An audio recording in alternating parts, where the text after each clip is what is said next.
Hey peeps, DJMK here, and welcome to another episode of Cinderella Phenomenon. Ooh, I can speak. Thanks so much for being so patient with me. I just needed a little bit of food, a little bit of rest, a little bit of playtime. But yeah, I'm feeling a lot better now. I know I was pretty frustrated earlier with my writing session, and I mean, some parts of me still are, but um, yeah, got a little bit of a break, and I ended up, I didn't want to, but in the end, I did change my word count goal to 20,000. I'd be happy if I can get 15,000, but yeah, I think reducing the pressure on myself for my first foray into Camp NaNoWriMo would make things a whole lot easier to do. So that was my goal. So in the last episode, we got up to the point where the king, where we rescued the king. However, there were a few spots that I noticed right away would be a much better to reverse decisions. I feel like some of the stuff that I did in the initial run worked, but then there were other things that I could totally change. So I'm gonna go back, show you what the changes are, and then we'll move forward from where we left off. So here we go. By the way, did anybody see Nat's alternate death scene from Avengers Endgame? Like, that is crazy. Like, whoa. Like, I don't know what killed me more. Um, the alternate death scene where she went down swinging, or the original where she and Clint were fighting each other, and then well, obviously either way she dies. But yeah, like, I don't know which one was worse. Sorry, spoilers for those who didn't watch Endgame. Sorry about that. I spoiled it for you, didn't I? I apologize, but not the major part though. Not the major part. So if you haven't seen Endgame, go watch it. But yeah, anyway, yeah, that was kind of, because on the one hand, with Thanos showing up at the end, it kind of makes sense why ultimately Marvel and the Russo brothers didn't go for that ending, because it would have been hard to chronologically explain, let alone mechanically explain how Clint got off of Vormir. On the other hand, you can kind of see from the beginning that Thanos was already on his way over there. If I remember from Endgame, anyway. So yeah, I may have to rewatch Endgame because I haven't actually seen it since the premiere. So yeah, that happened, and then I looked further into the account of the account of the account that posted the scene. I don't know if it's legit or not. I doubt it, but I'll see. I don't think it is, because it looks more like a fan account, but never mind, it is a fan account. Never mind, it's a fan account for Black Widow. But yeah, so I scrolled down, and then, like, because something was bothering me in particular about the way I named one of my protagonists. So one of my protagonists in my story that I'm currently working on is named Ross Wallace O'Scanlan. Ross, because I like the name and I really wanted to start with an R. Originally, I almost said Robin, but I changed it to Ross because I wanted to be more period accurate and regional accurate. O'Scanlan originally was supposed to be just Scanlan, because one of my favorite characters from Medium is Detective Scanlan. And then Wallace after the hero William Wallace, the guy from Braveheart. So that's how I got the name Ross Wallace O'Scanlan. But then the part about Ross in particular, it's like, why was it bothering me? And then I look at this fan account that posted the scene, and then I scroll down, and then turns out the person who created the account is also a big fan of Poldark, which I am as well. And then it totally clicked why it was bothering me so much. The first name of Poldark is Ross. That means if I ever publish this, I don't know if I will, I doubt it, but if I do publish this book, I may have to change his first name because I mean, everybody remembers him as Poldark, but if there are actually like hardcore Poldark fans out there, they're gonna force me to change the name because of that association. But yeah, oh my god. Yeah, I've been overthinking the story. But anyway, we're going to start off from where we left off in the original game. So we're going to start from the very beginning again. Actually, not the very, very beginning. We'll start off around where... Let me see. We'll start off from the fairy tale, and then we'll work our way up. So we'll move his hand, and then we'll skip to the next choice. The next choice was the hide and seek thing, right? Okay, this is the part where I say I'm not okay. Gotta be honest with your feelings. And then check.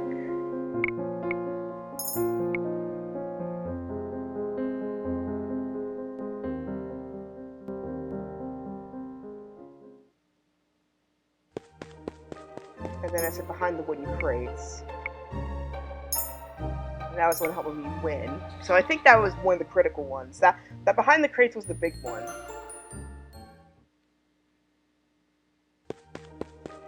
And then explain what's going on. That one I think is the one that's correct. Then play along. Because, especially in particular, she was pretending to be like Waltz at that moment. So that's very critical development. And then, I think this is the one big change here. The biggest change I'm going to make is you shouldn't have come here. Because I noticed when I did... so let me save from here. Because I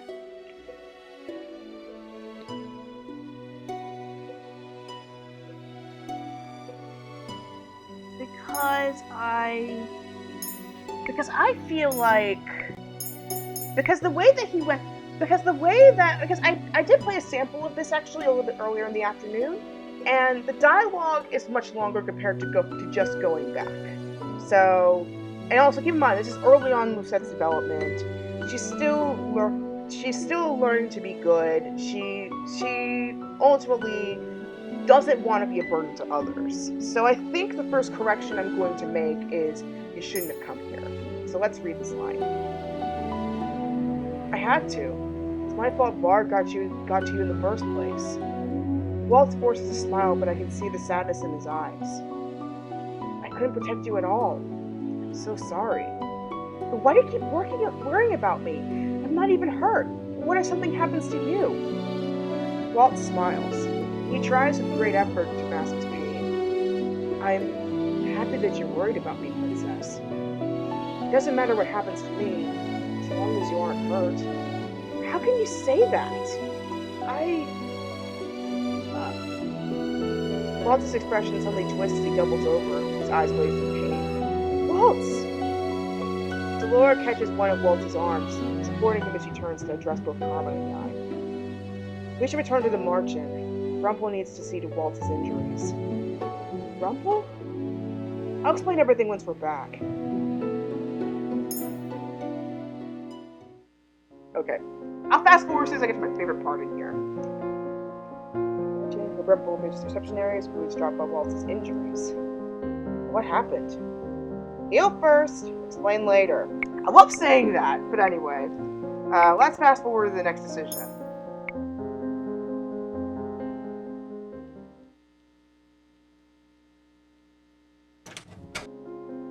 Okay, so the next place of character development, as you may remember from the original playthrough, is that the whole Back to Tears part didn't really get us far. It gave us some pretty interesting dialogue, but ultimately didn't get us that far. So, in this case, because we need to be honest, we're gonna cry. Because ultimately it gave me a cinematic right here. So crying was the correct selection here. So let's fast forward. Alright. Let's get up to the castle.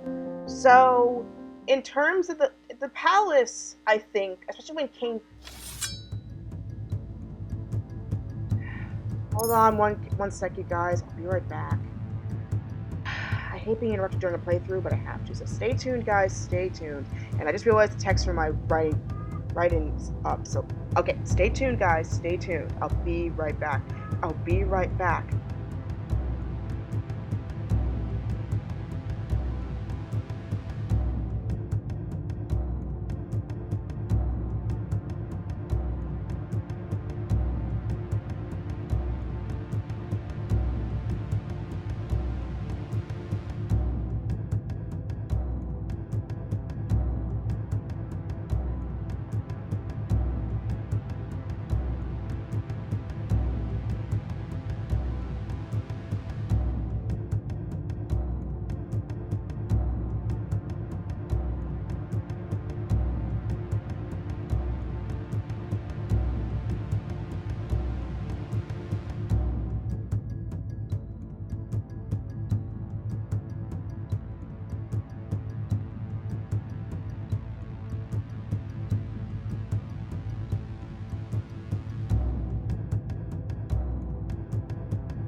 Okay, I'm back. Sorry, can't edit live streams. But anyway, as I was about to say, before I got interrupted unceremoniously, so one of the biggest changes that I am making compared to my original playthrough is ultimately about the way I treat King Gennaro. So this time, this seems to be the time that I actually obey Waltz and stay behind, because ultimately, even though his memory of Lucette is wiped out, so it wouldn't be appropriate for Lucette to show up at this point. Versus, if she stays, she'll find out more information, because Waltz would still help him. He would most likely have more memories of Waltz. So here's where it goes. I nod at Waltz. He steps out of the curtains and raises his hand in surrender. Forgive me, Your Majesty. I know you. You were Hilda's apprentice. Waltz, was it? I remember then that Waltz had worked for Mother, so naturally the king would know who he was. It's been a while, Your Majesty. I'm honored you still remember me. You haven't changed. Not at all. So Hilda really did curse you for betraying her. Betraying her? Betraying her how? The king places his sword back in its scabbard. I have no idea what you're doing here now, but... The king surprises us both by getting down on one knee and bowing to Waltz. Majesty, you shouldn't. I was never able to thank you after the war. So thank you. You did so much for our kingdom, Waltz. So thank you. We owe you our lives. If only all witches were as good as you. The king stands once again, his posture stiff and straight. There are more of us than you think, Your Majesty. I'm lost. What are they talking about? But I didn't do it for the kingdom. Waltz turns to look at me suddenly, a small smile on his face. I did it for her. Her? Who are you talking about? Waltz nods his head at me. It's all right, Lucette. I slide out of my hiding place and stand in front of the king. It has been months since I last saw him. The king's eyes widen as he looks at me. You're that girl from the gates. Do you remember me? It's more like I find it impossible to forget you. What? I have a lot of questions for the two of you. But the most important is why you are both in this room. Regardless of the fact that I know you, Waltz, you still have broken into the palace. We would not have done it if we did not have to. I steel myself for further scolding when the king turns to look at me. That box you're holding? We needed to break Waltz's curse. How did you come to have it, Your Majesty? king looks down at the box, as if only noticing it for the first time. I was in this room the other day, and there was a chip on the side of the box. I took it to get it fixed. A chip? I did drop it once a while back, but did not think to get it fixed myself. Why would you do that? The king looks around the room, a faraway look in his eyes. This room is special to me, and I do not know why. I feel like this room and I are both waiting for someone to return, and everything must be perfect for when they do. I just thought of a voice actor that would be coming for King Gennaro, Liam Neeson. There we go.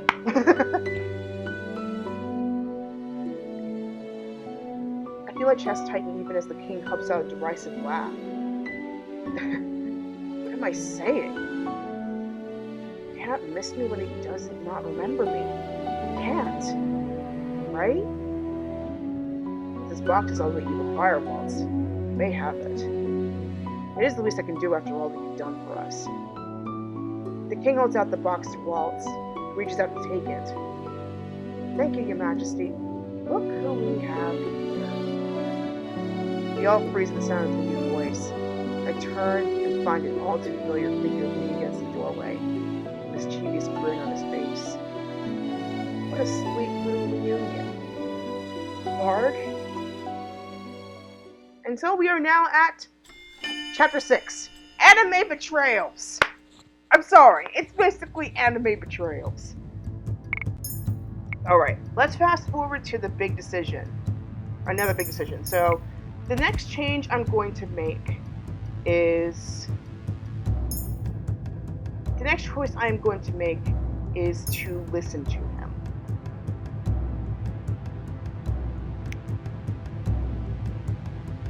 Which is a big change, compared to stay with him, which was the previous option, I think. Waltz extends his hand and snaps his fingers. Hundreds of flower petals suddenly appear in midair. It is like being in the middle of a storm of flowers. Bard looks startled. He squints through the flowers. You think this little parlor chick is going to save anyone? Go! Let's go! I grab the king's hand and pull him with me toward the door. Not so fast. Bard strikes his cane against the floor once more, conjuring a strong wind that blows all the petals away and clears the room. You know that I'm not letting you get away this time, princess. The king draws a sword and motions for us to stand behind him. Father, his cane is enchanted. You can't hold him with just a blade. Father? I'm at a loss for words. It's been a long time since I called him that. Much to my surprise, the king's lips pull into a soft smile. You said that at the gates that one day, when you were seeking an audience with me. Not been able to forget that day. Before I could say anything in return, a familiarly smooth voice breaks the ensuing silence. Oh? Where all these voices are coming from? That's where Mithros comes in. Okay, so the next part is when Waltz is all badass.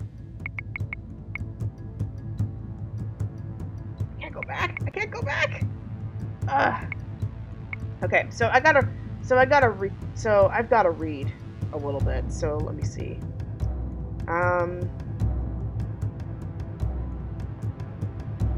So I got to read a little bit. Sorry, I should have saved. The knight should have been here by now. So okay, so that's not the part that I got. So three of us push onward. Okay. The three of us push onward. I stand between the king and Waltz, waiting. I'm not entirely sure what I'm waiting for, but I can feel the tension in the air.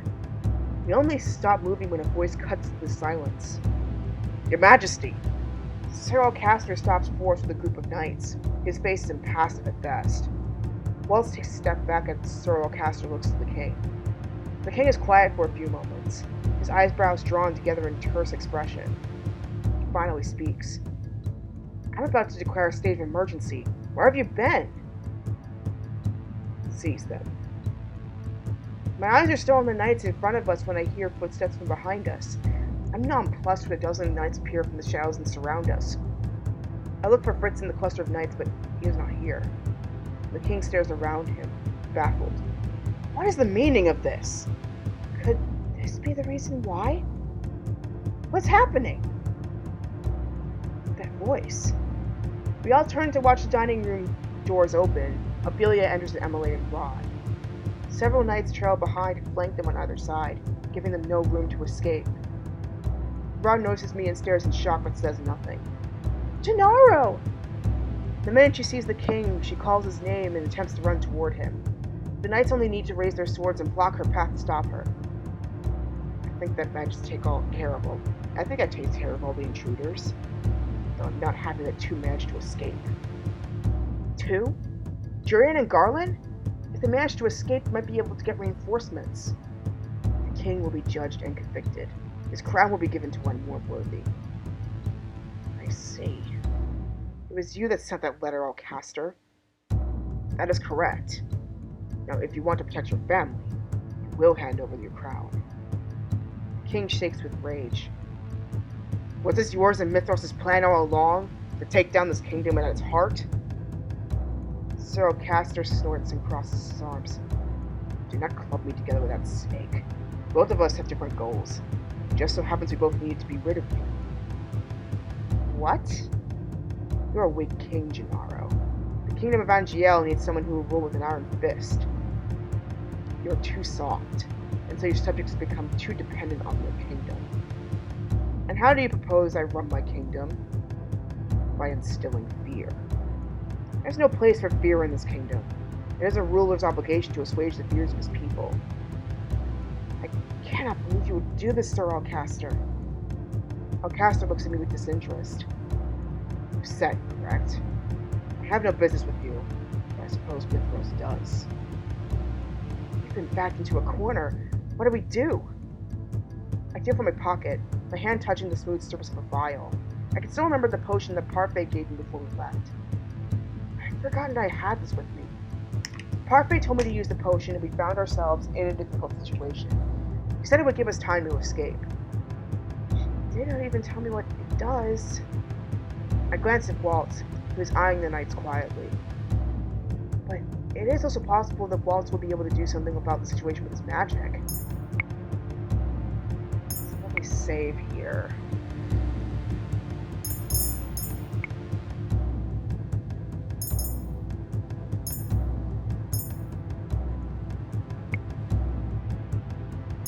Okay, so last time I used Parfait's potion, I don't think it pops up as an option later. Plus, I mean, this is a Ren'Py game, so I think that kind of fancy programming would not be an option here, so I'm leaning towards using it.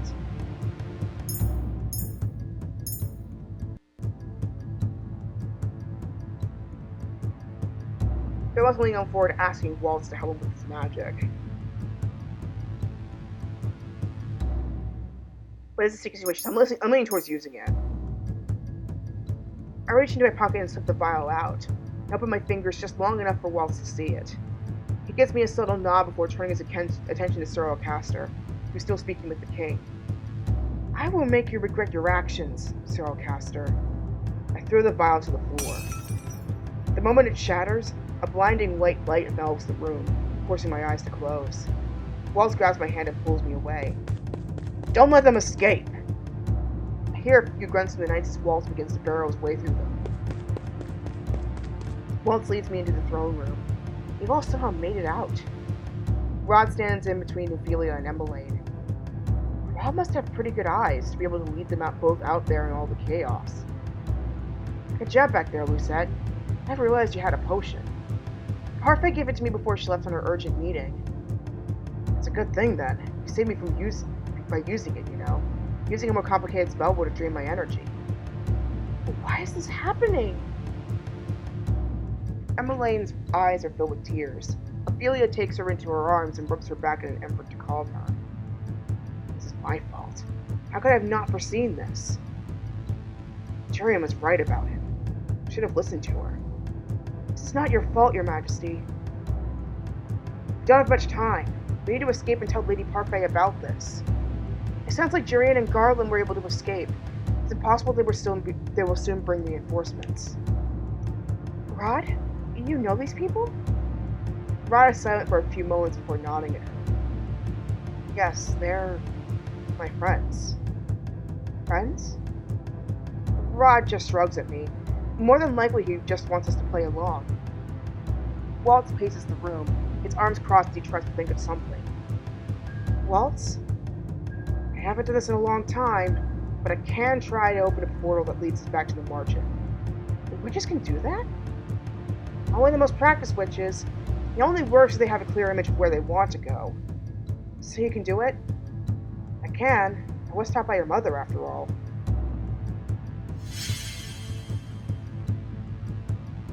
Waltz starts waving his hand in front of him as he conjures a spell to open the portal. But the portal disappears as soon as it appears, and fades again. Damn it! They're coming, Waltz! I'm doing my best, Princess! Waltz tries to cast the spell again. This time, the opening appears and stays. I did it! But this won't be open for long.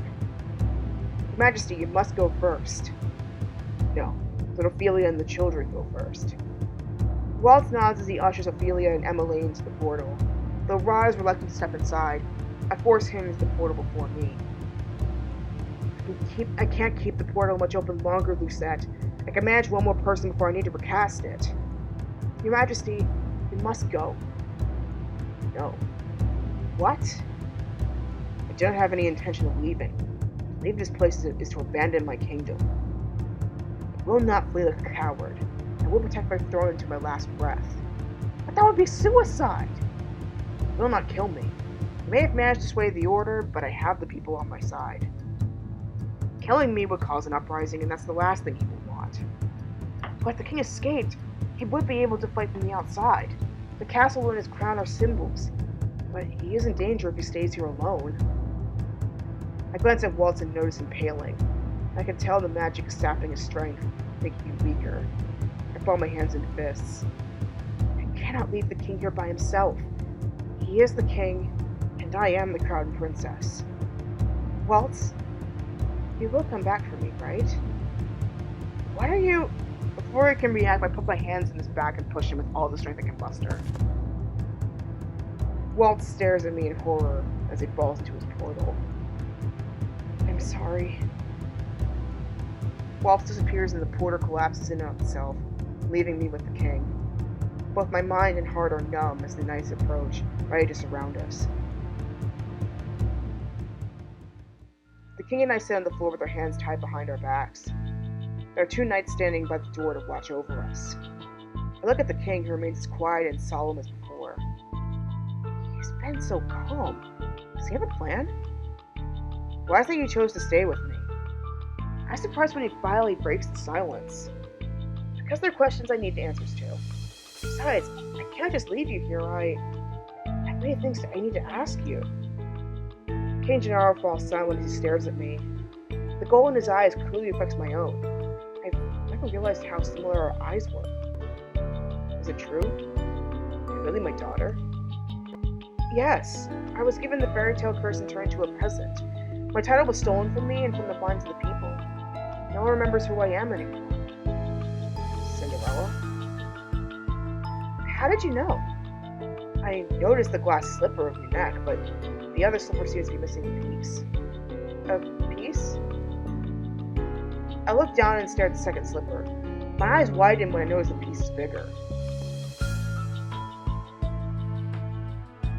But when did this happen? I consider, and I recall the moment I broke Waltz's curse. Was it when I broke Waltz's curse?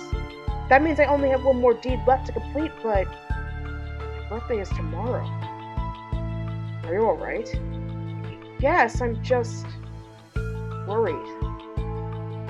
Been through much today. Try and get some rest. You must preserve your energy.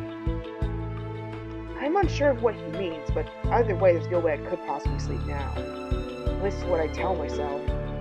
As minutes pass by, I feel my eyes getting heavier. Eventually, I drift into a dreamless sleep.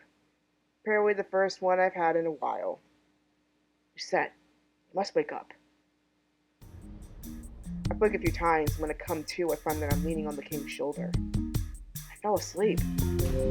The king glances back to the door, his eyes narrowed slightly as he takes a deep breath.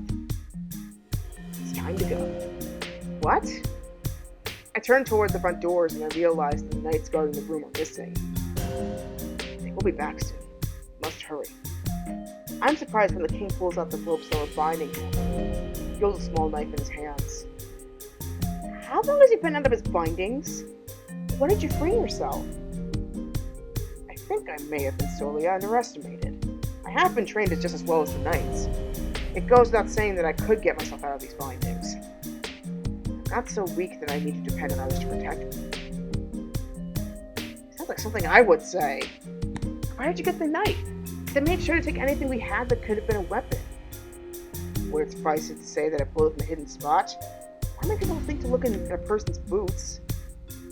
The king leans down to cut my bindings, then lowers himself to the ground. His fingers brush the floor. What are you doing?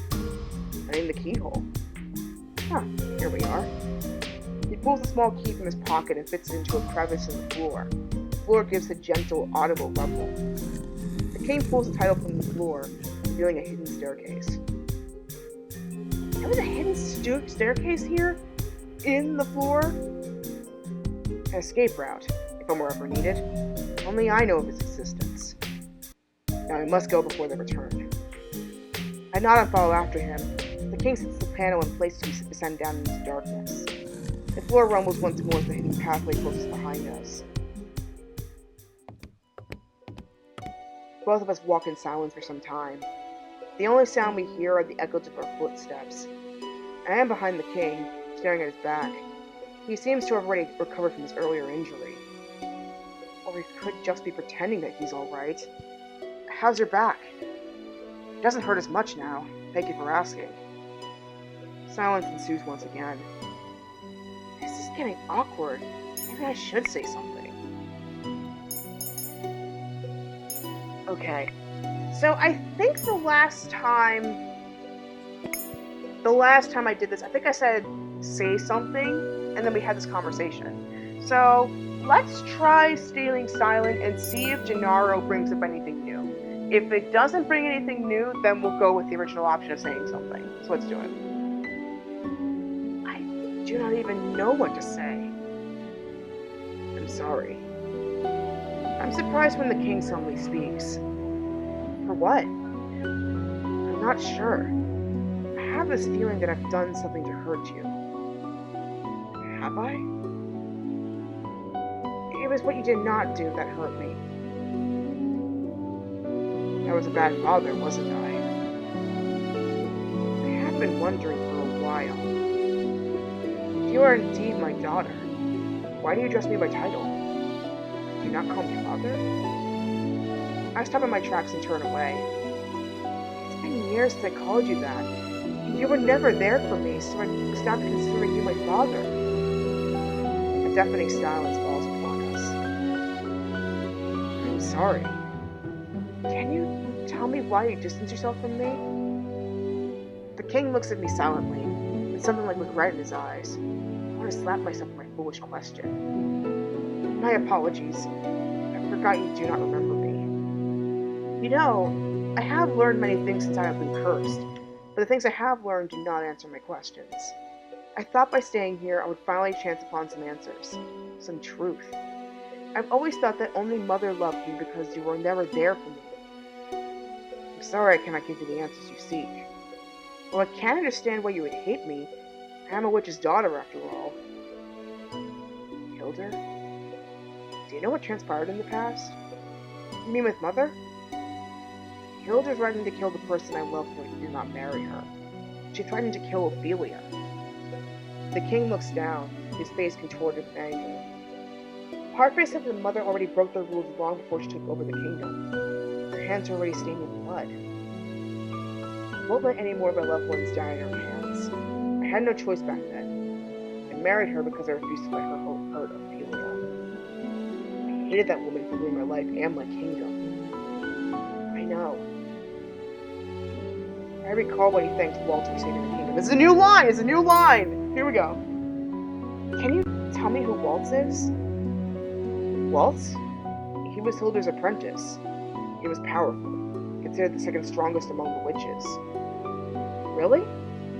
He was a child prodigy. That is why Hildur ordered his family killed when he refused to give him to her. Waltz didn't find out about that until much later. Mother killed Waltz's family? I can't believe this. Just how many lives did she take? They did find out. He betrayed Hildur. He divulged her plans to the fairies' company to beat her. I gave him a copy of the key to the secret tunnel so that he could deliver to the Lucis bearer. So that's how Parfait got the copy of the key. Then Hildur cursed him for betraying her.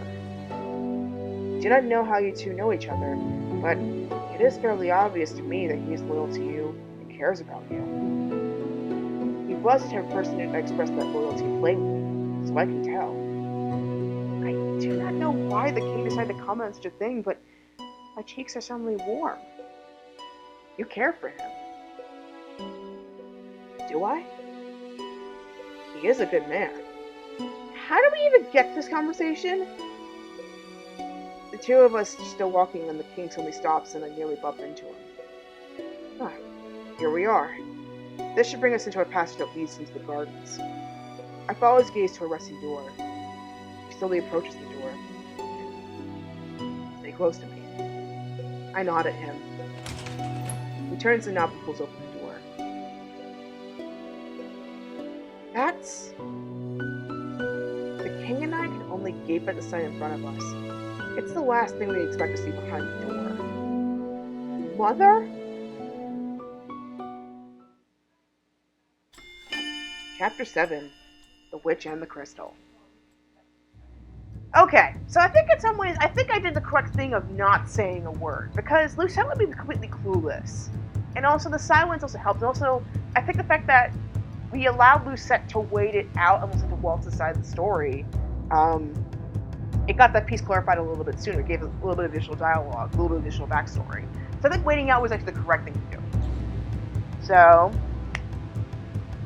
let's do this part. So I think, let me save here. And we shall continue. Okay. I feel that I cannot trust my eyes, because it is indeed Mother standing before us. She looks the same as when I last saw her. Like she's been just been sleeping all this time. What is Hildur doing here? Is that the Crystallum Tenebrarum? She looks like she's been trapped inside the crystal, but how? No. She passed on 4 years ago. This is impossible. A lovely surprise, isn't it? The king immediately moves to stand in front of me. Sir Mithros saunters toward us with a wide smile on his face, looking unperturbed. Isn't she exquisite? Even in slumber, she's still so beautiful. What's the meaning of this, Mithros? When Mithros does not answer, the king reaches for his knife and frowns. What exactly are you and Alcaster planning? I'm offended that you are associating the two of us. My goals are different from Alcaster's. I only wish to see my queen again. Alcaster is the one who's after your throne. What are you going to do with Mother? I plan to revive her. What? I stare at Sir Mithros, shocked. Revive Mother? Is it even possible to bring back the dead? She is still alive, dear princess. The queen is only sleeping. Her link to the Tenebrarum has allowed her to survive all these years. She infused the last of her power with the crystal and merged with it. She was wise, and even as its light grows dimmer, so too does the light of her life come close to being extinguished. Once you have fully accepted your role as the new bearer of the Crystallum Tenebrarum, her link with it will be severed, and she will die. That's why I need you, princess. I need your powers to bring her back to life. What? On your 18th birthday, you will inherit the crystal's powers, and with that power, you will revive my queen. Isn't that what you always wanted? To have your beloved mother back? It is true that I've always wished for Mother to come back. But Delora and Parfait told me the truth, and now, that is the last thing that I want. What if Mother ruins the kingdom once again? I would not let that happen. I would not let my kingdom fall into darkness again. The king charges towards Sir Mithros with a knife in his hand. magic user, do you forget that? Anyway, Sir Mithras easily sends him flying backward with a flick of his wrist and a magic spell. The knife falls to the ground, just a few feet from where I stand. Your Majesty! I'm about to run to him when Varg steps out of the darkness of the room and points his sword at the king's throat. Don't move, princess, otherwise my hand may slip. I freeze in my spot. Has he been here this whole time?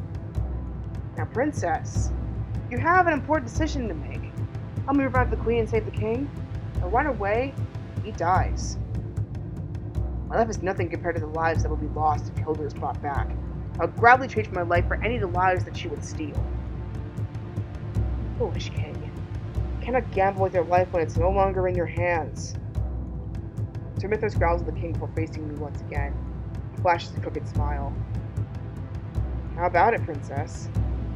I think I agreed the last time. Let me check. Yeah, I agreed the last time. So let me load back. Let me try refusing and see what happens. Because I think his end will still be the same. It's just how it would happen I think will be different, but let's see. So let's decline and see what happens. I cannot let Sir Mithras kill the king, but cannot let him revive Mother either. If I can just improvise, I might be able to hold them, long enough for some backup to arrive. I catch a glimpse of the king's knife was just a few feet from me when an idea strikes me. Waltz, Parfait, Delora, they have to come for us. I refuse. What? Sir Mithras looks at me, irritated. The king, however, looks relieved. The king's blood shall be on your hands then, Varg. I quickly lean down to pick up the knife and hold it to my neck. Princess, what are you planning to do with that? Put that down before you hurt yourself. Let the king go, or I will kill myself. I know you need me to revive Mother. Ha! Do not take me for a fool, princess. I know you do not have the courage to die like a martyr. Annoyance simmers within me. Oh, are you sure of that? I swallow as I press the blade to my neck. I feel the sharp edge cut through skin, but the blade does not go deep enough to hit any vital parts. I cringe as my body is racked with pain and tears blur my vision. I'm scared. You fool!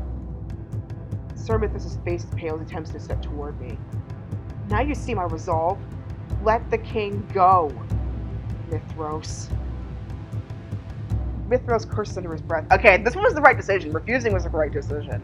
Albeit gory one, but still the right decision. It went on much longer than the previous one. But anyway.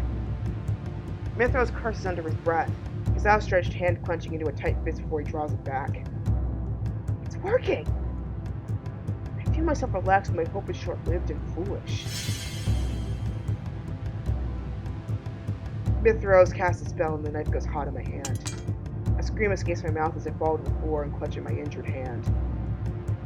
You've been a very bad princess. Your mother would be disappointed in you. I glare at Mithras, but he only clicks his tongue, getting stern. This would have been so much more pleasant if you had chosen to work with me, princess.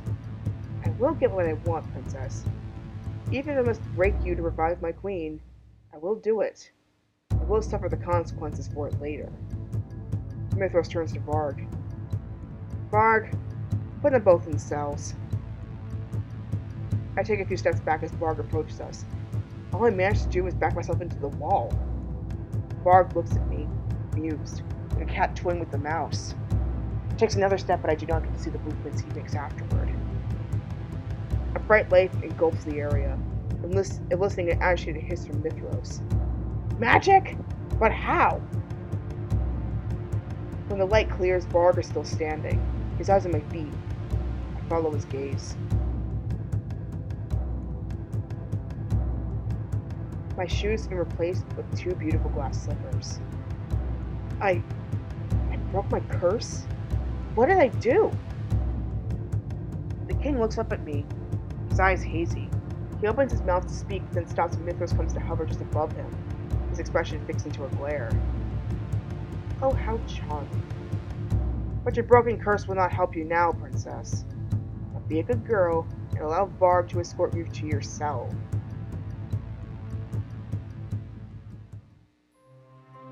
Varg takes us to one of the prison cells and locks us up. This time, be a good girl and don't try to escape. I scowl at him. He only smirks in response. Feisty as always. He flashes me a lopsided smile before taking his leave. Lucette. The king quickly takes my hand in his and pulls me down to the floor and sits beside him. He reaches into his pocket and withdraws a handkerchief. Because, right, she's injured at this point, because she wasn't in the previous one. But yeah. What is he doing? He neatly folds the cloth and leans toward me. I cringe back on the reflex. He gingerly presses the handkerchief onto my injured skin. I cringe and feel the pain. I'm so sorry, Lucette. Your injury is my fault. You have nothing to apologize for. I did it to save you, and yet here we are. I'm the one that owes you an apology. I turn my gaze away in shame. The king cups my cheek and turns my head so I'm facing him. The gesture is so gentle that it moves me to tears. The father should be the one to protect his child. Always. His face is twisted in pain as he stares at me, eyes burning with tears. I see the recognition in his eyes. Having reunited with my father like this makes me realize that I still cared for him. Please forgive me. I already have. The words take a great weight off my heart. It's as if the ice that has been shrouding it for so long is finally melting away. Oh man, this part, it still gets to me, not gonna lie, because, especially with the ending that I got, that we're getting with this one, it hurts, it hurts. Not another word. My father throws his arms around me, trapping me in a warm embrace. This is the first time he's ever hugged me. I feel tears brimming in my eyes, and soon I'm crying as I bury my face into my father's shoulder. I'm sorry. Please forgive me, my dear daughter. We stay like this for what seems like a lifetime, leaning against each other and crying, silently asking for forgiveness. Once we are more relaxed, I sit down beside my father and tell him what has transpired since I was cursed. His expression becomes darker with every word that I speak. You've suffered so much, and I've not been able to ease that suffering in any way. No, my life as a commoner showed me things I never appreciated before. It was more fulfilling than my life in the palace. That moment I became cursed might be the first moment I started truly living. I take a deep breath as I contemplate the question that has been in my heart all this time. Your Majesty, have you ever loved me? I am terrified, but I still force myself to look right at the king. I've always loved you, Lucette. I value you more than my own life. You're my everything, Father. I blink at him, my eyes fill with tears. I've waited so long to hear those words from you. If you loved me, why were you not there for me? Why did you let Mother do this to me? It's because I was her daughter? It is true that you are her daughter. But you're also mine. I don't even remember how we... His voice trails off and he avoids my eyes. He sighs softly. I was put under a spell that night. Yeah, whoa! I just realized... Gosh! Gennaro's been through some stuff. I know Evermore's coming out, but like, if Daisuke happens to watch this video, I doubt they will because I'm a super small YouTuber and Twitch streamer. But if they somehow manage to manage to come across this video, could they think of doing a prequel covering Gennaro's story with Ophelia? Or maybe like an AU where like Gennaro didn't have to marry Hildur. Like that would be awesome. But anyway, months later you came along. I thought I could never bring myself to love you, knowing you were the witch's daughter. But you were different. She was darkness and you were light. And then she corrupted you. Mother forbade me to get close to you. She was afraid that I would influence you to betray her. She told me that she would steal you away completely if I ever approached you. I couldn't bear the thought of losing my own daughter, so I did as she demanded. I had to watch you grow up from afar. I had to push you away. The only thing I could do for you was to help celebrate your birthday every year. The birthday surprises every year? The letters that led to the secret birthday rooms? Those surprises were always the highlight of a birthday. This whole time it was you who planned those surprises? I could not let you know that it was I who planned those surprises. That beautiful smile that you had on your face when you saw all your gifts was more than enough. I'm really sorry for everything you said. For not being a good father, for not being there for you, pushing you away. After your mother died. He pauses, then shakes his head. After I thought she died, I thought I might make it up to you. But I failed miserably as your father. You were already so far away from me. I tried to get close to you, but I drove you away. I do not blame you. I think back all those times when you tried to talk to me or approach me. I would always walk away or refuse to talk to him. You know, I think I might have made the mistake in the beginning, but on the other hand, though, the silence kind of made him start to recall his memory. So, I think it's one part I'm not 100% sure of. So, I will try that section again, but, yeah, I'm really not sure, frankly. I'm really not sure. I feel like that silence might have killed the development. But on the other hand, though, considering that at the time the king didn't remember Lucette at all,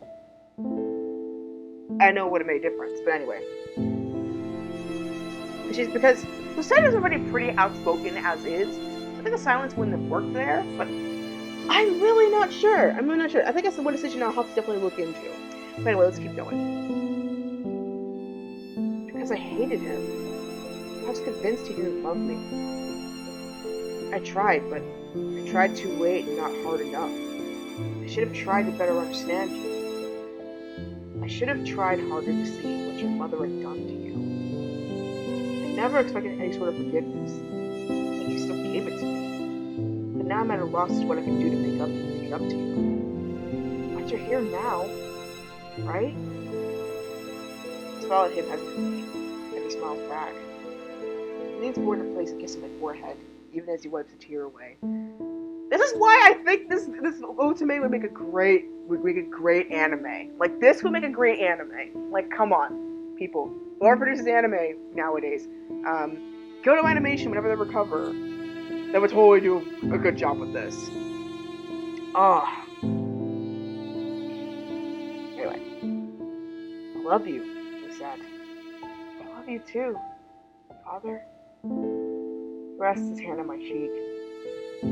Allow me to make it up to you. Allow me to protect you. You cannot bring her back, Lucette. There'll be too many consequences. If I refuse to help him, they will kill you. Father shakes his head and smiles. I have to give up my life to give you and our kingdom a brighter future. And so be it. Princess, it's almost time to go. Father moves to stand in front of me. I won't let you take her. Frog doesn't answer. He silently taps his cane to the ground, creating the same energy force as before, sending Father back into the wall with an invisible force. Father! Father staggers back to his feet and gazes at me with a pained expression. Don't do this, Lucette. I balled my hands in tight fists. I have no other choice. I'm sorry, Father, but I cannot let them kill you. I try to smile at him reassuring before walking away with Varg. The last thing I hear is him calling my name before Varg closes the door, and there's silence in the hallway. I'm once again standing in front of Mother's crystallized form. It's time, Princess. Now, put your hands over the crystal. I stare at my mother's crystallized form in silence, but fear takes hold of my body. Time is of the essence, princess. I do as commanded and set my hands on the surface of the crystal.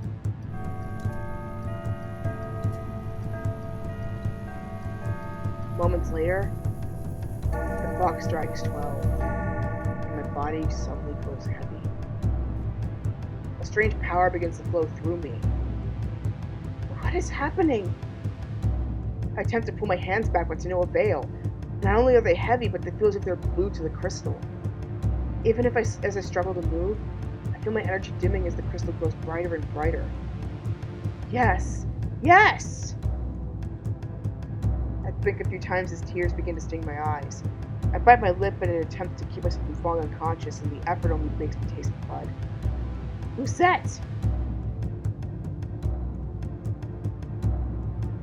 That shot looks really cool.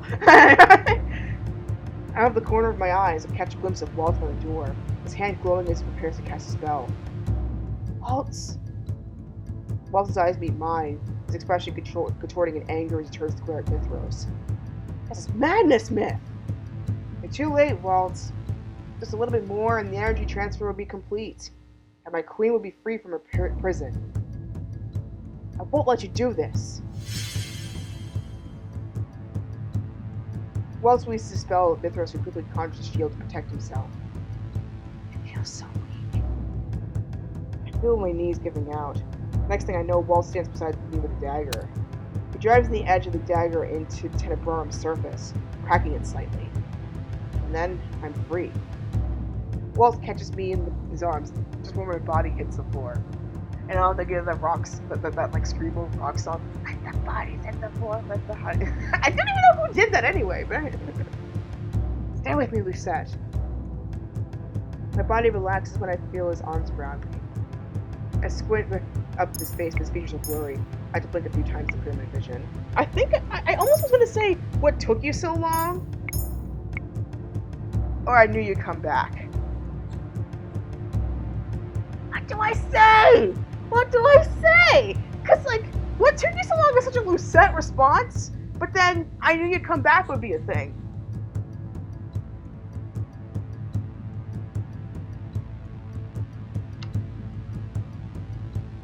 I think I'll say I knew you'd come back. Thank you for trusting me. I always come back for you, no matter the risks. Thank you. Don't speak, princess. Save your strength. How did you get in here?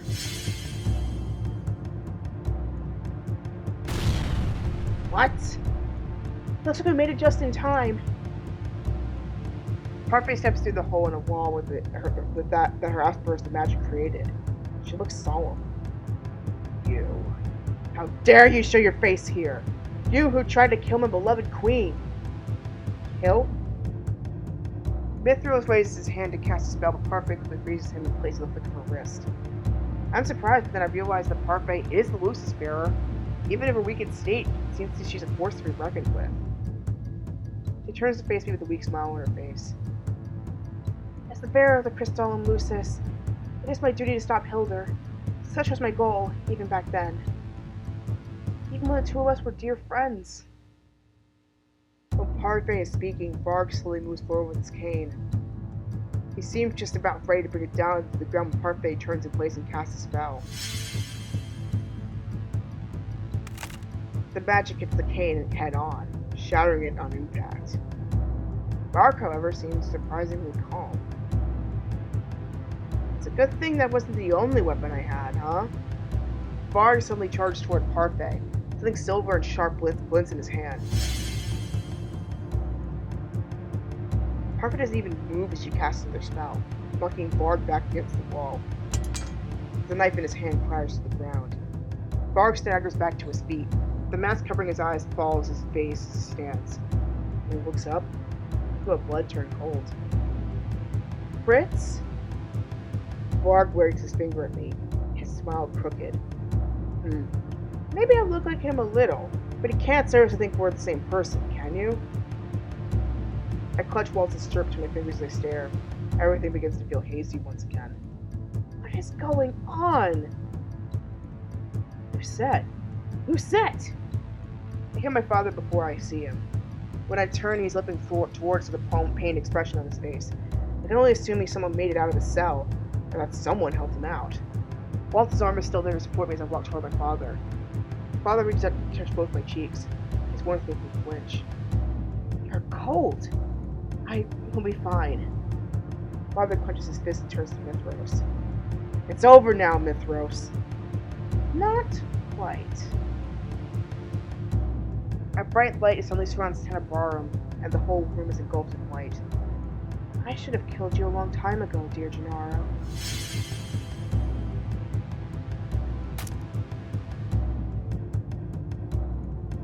Ugh!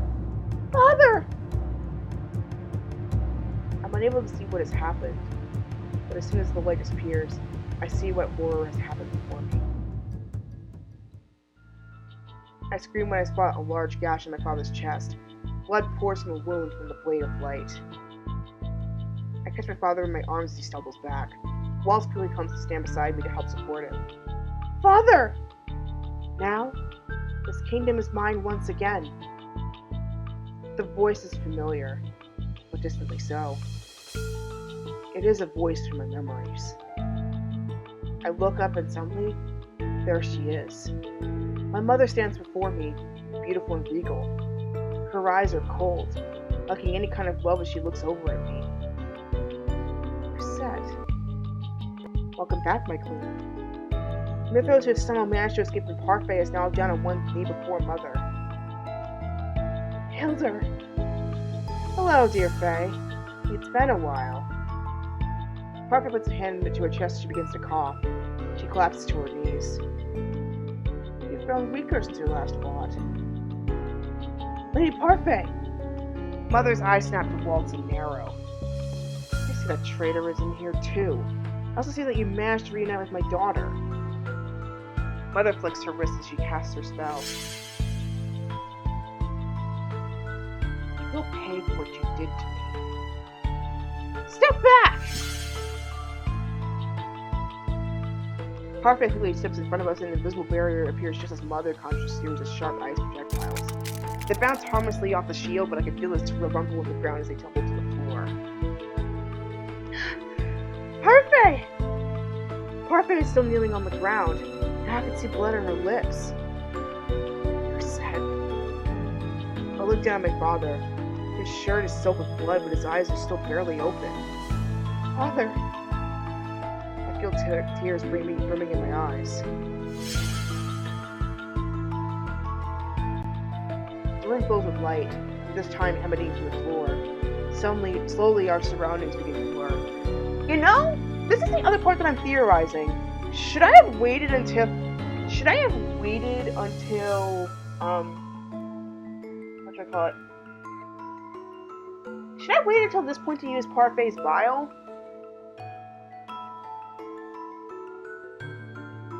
Because then Gennaro probably would have survived.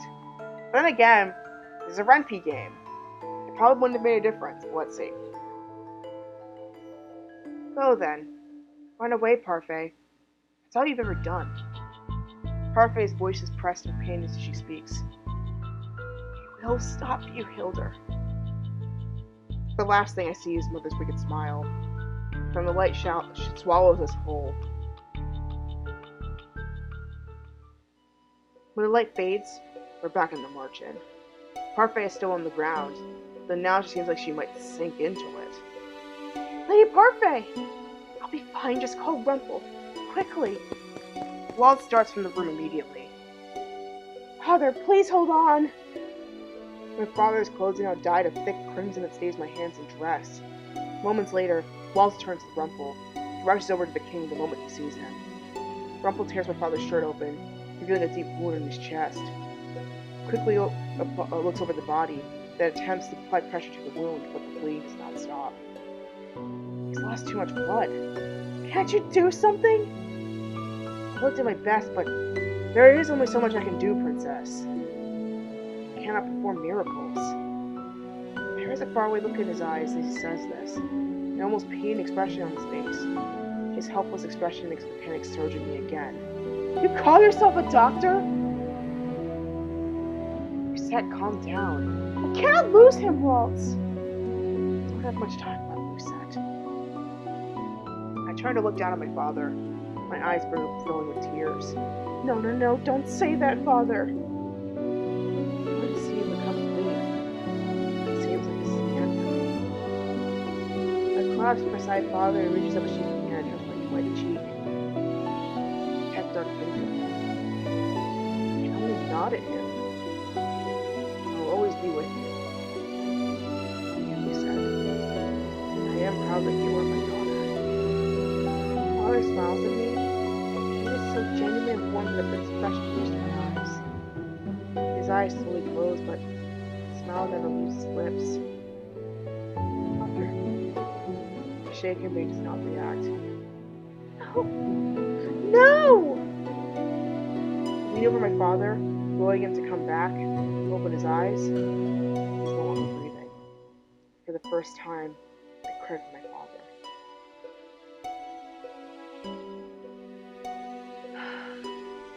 Press F for Gennaro.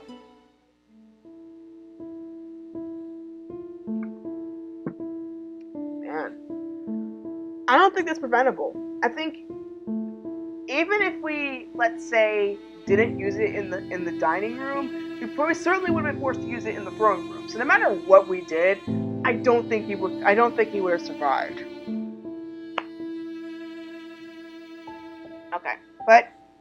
Okay, so that's two decisions that we can experiment with. So we can experiment with what do I call it? We can experiment with not using parfait vial in the dining room and the conversation, saying something versus not saying something. So that's two things we can try out, but we'll see. Anyway, ever since my father's death, I've locked myself in my room. I feel with constant grief and pain that have become numb on the inside. Even when I want to cry, tears won't come. Lucette, I bought you something to eat. I'm in no mood to eat. Waltz sets a tray down and walks toward me.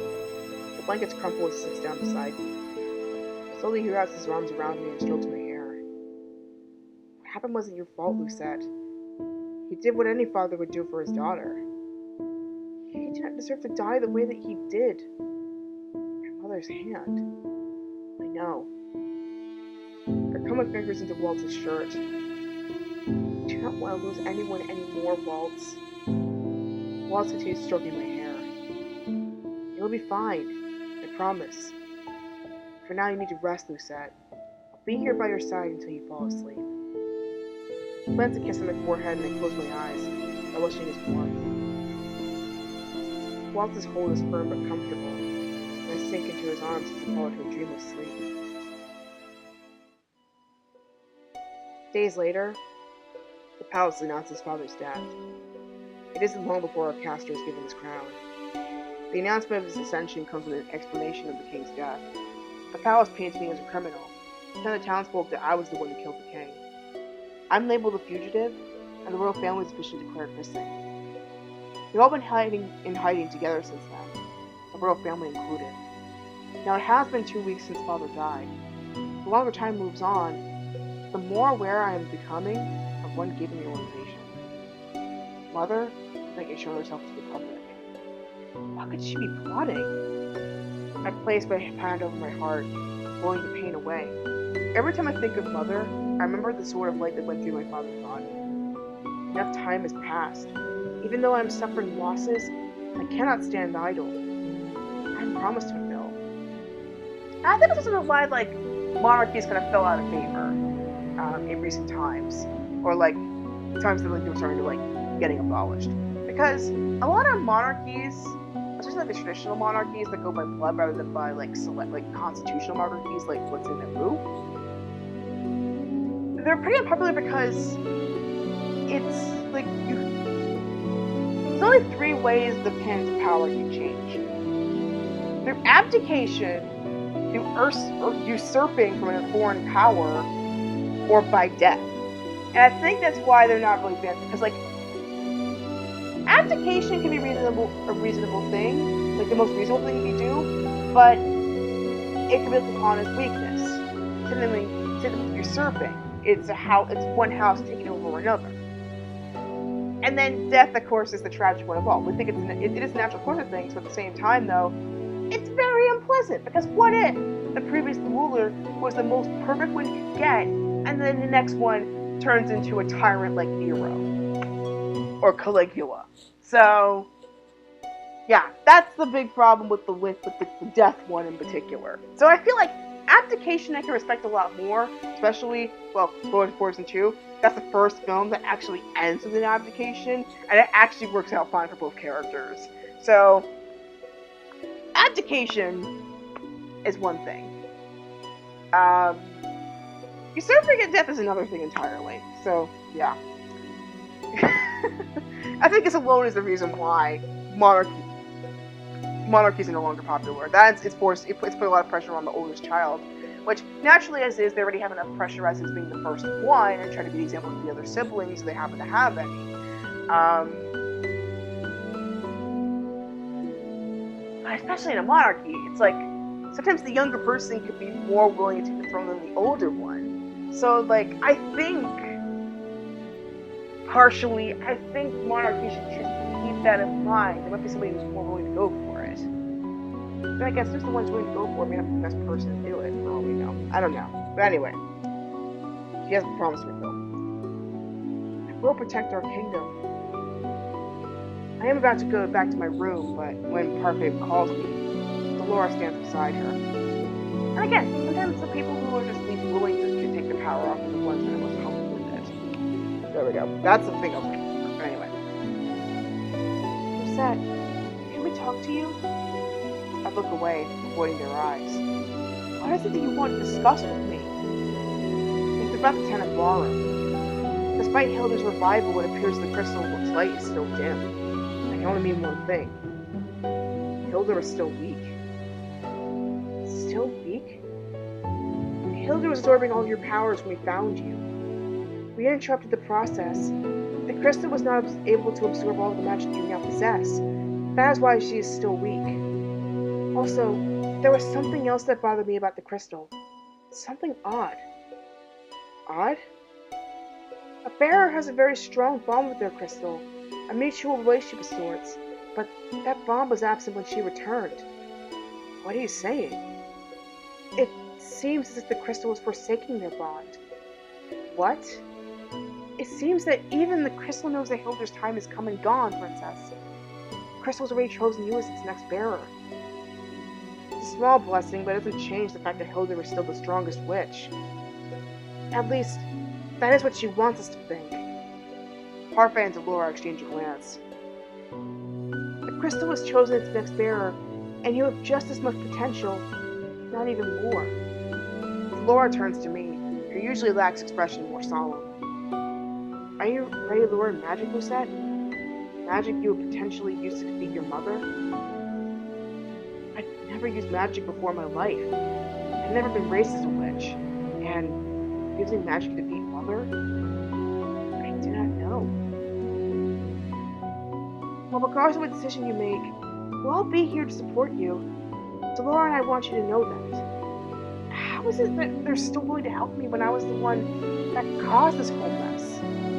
I need some fresh air.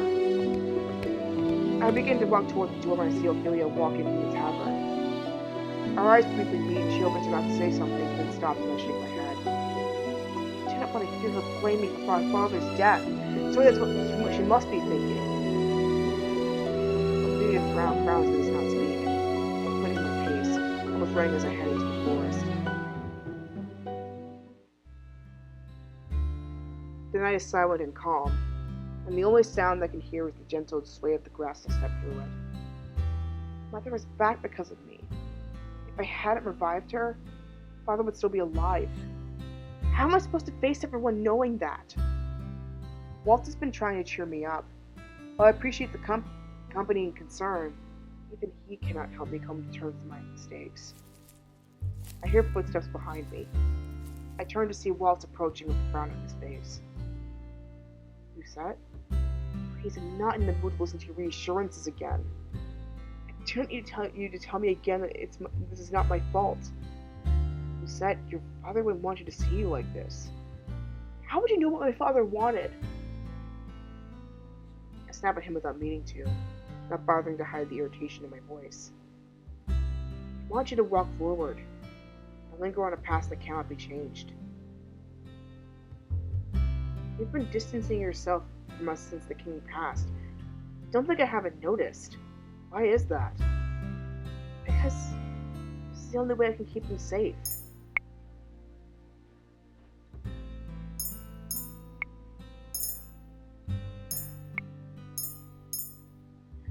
And I think silence is the best thing here, because I'm trying to say what you're talking about.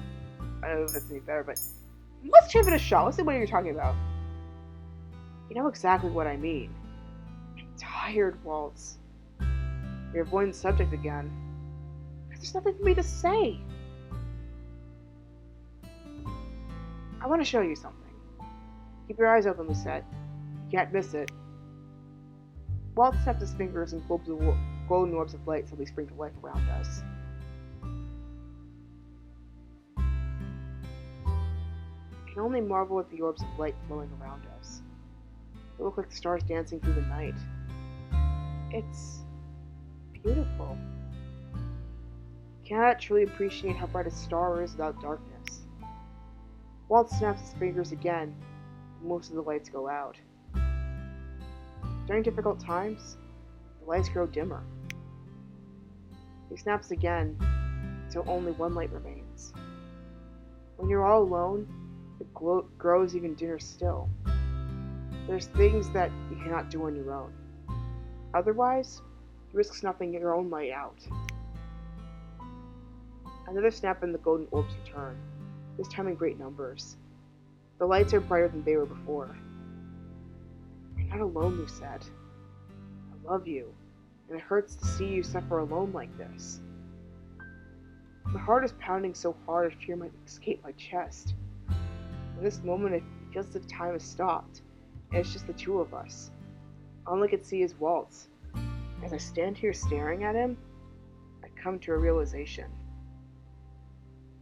I love him. When did this happen? After a few moments, I realize that it does not matter. I stand on the tips of my toes that cut Waltz's face in my hands. I move before I could think, leaning over to place a light kiss on his lips. The feeling around me as Waltz pulls me closer. The kiss becomes more heated and I feel a gentle flame stirring in my stomach even as my mind becomes foggy. I feel his tongue on my lips, but when I part them, he is suddenly drawn away, his face deep red. Sorry, I needed to catch my breath. I feel the heat in my cheeks and I have to fight back my embarrassment. I just kissed Waltz. I look up at Waltz, suddenly realizing how close he is to me. I quickly bury my face in his chest to hide my embarrassment. Waltz's chest rises and falls with his gentle laughter. You're so cute. I close my eyes, allowing his warmth to envelop me like a blanket. I love you, my little star. This is not just your battle anymore, Lucette. You don't have to carry this burden anymore alone. So please, trust in me. Trust in us. I'm overwhelmed, but Waltz's words make me feel strangely light, as if a weight has truly been lifted from my shoulders. Well, thank you. We should go back now, or else everyone might get worried. Waltz places a soft kiss on my forehead and smiles at me as he pulls away. He extends a hand toward me. Let's go, my little star. I smile as I slowly take his hand.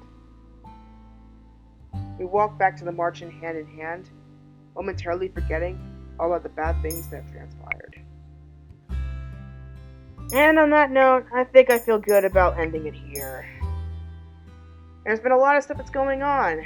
I may change a few of the answers again, but which I'm not sure about, which is namely the vial, the conversation, and of course this part too. So that's 3 things I feel like I might need to change.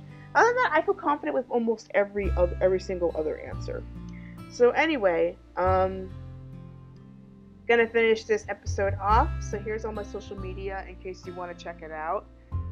Thank you so much for all the support on Discord and on YouTube. Sorry, Discord, Twitch and YouTube. It's getting to that hour, folks. Here's all the events that are happening with me. The next Write With Me is happening on Sunday, Easter Sunday, on Twitch and YouTube. Basically, just expect it on every even numbered day, no matter how tired I am. So, it's also going to be a special discount on my Fiverr shop, which is Waxing Gibbous Witch. If you use the code OSTARA, you will get a extra reading for the spring. And the code's good until May Day, but the offer itself is good until the summer solstice. So you basically have the entire season to basically redeem it. So, I mean, in terms of like the offer, if you don't put the code in by May Day, then it's no longer good. So, I'm also planning on attending Odun Day. Its 45th anniversary, and unless the date has changed between then and now, I think I'm still going to be attending. And then, of course, the Renaissance Fair, and there's steep discounts to those who are showing up in costume. Not sponsored by them, I just love their stuff. And finally, I actually finished the sneakers that I'm going to be wearing to said occasion. What do you think? That's awesome, isn't it? The rainbow's from my phone. But anyway, thank you so much, everybody. Take care, believe in love, and of course, may your heart be your guiding key. Till next time, everybody, I'll see you later.